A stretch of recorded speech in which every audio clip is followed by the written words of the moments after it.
So I don't really like the majority of the Saw movies. I think most of them are at best passable and some of them are terrible. The biggest problem for me has been the characters that you don't really care about and the very convoluted story. The only movies I really thought were good in this franchise were the first one and Spiral, but I'm happy to say that Saw X is really fantastic. This is more a character-driven movie and you get to know John Kramer like you never have known him before. It is a more personal story and it takes place between Saw 1 and 2. And as fans may know, at that time Kramer was suffering from cancer. And this story is all about that. This time we get the editor of Saw 6 and Saw 3D, Kevin Greutert, as the director of this movie. And he does a fantastic job bringing the Saw franchise back. This movie surprised me on many levels. It is more of a character study and you actually care about what is happening in the story and the characters for once. Not that it has not happened before in this franchise. The original had good characters, maybe not that good acting, but it had good characters and a well-told story.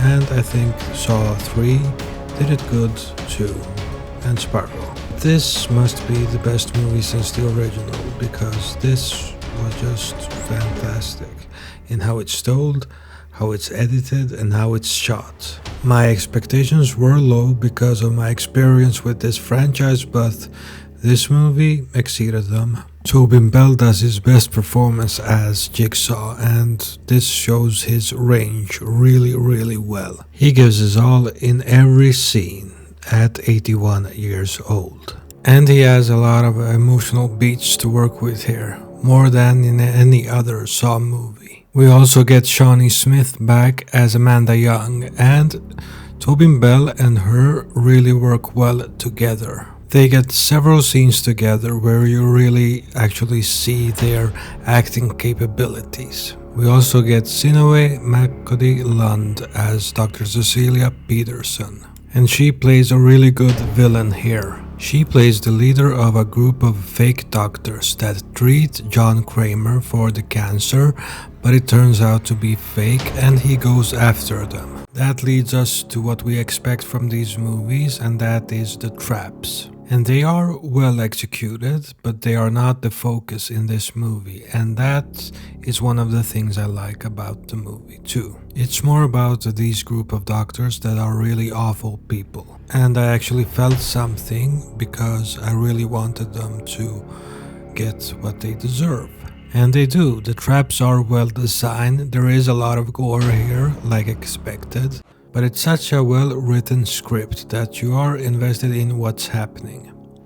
You want these group of doctors to suffer, and that is a well-written aspect of this movie. Whereas in the earlier entries, the characters were paper thin and you just didn't care what was happening at all.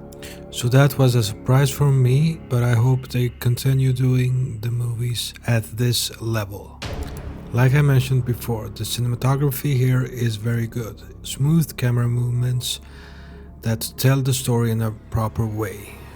There's no quick editing or anything like that. It's just done differently than the other entries in this franchise. I hope they get to do one more movie at least with Tobin Bell, he's 81, and that they do it as good as this. If not, they will have to find a good replacement for Tobin Bell and the character of Jigsaw. So overall, I'm pleasantly surprised by this movie. It will be on my best of list of horror movies this year, that's for sure. If you liked this video, please like and subscribe. This has been Boogeyman Cinema. Thank you for watching.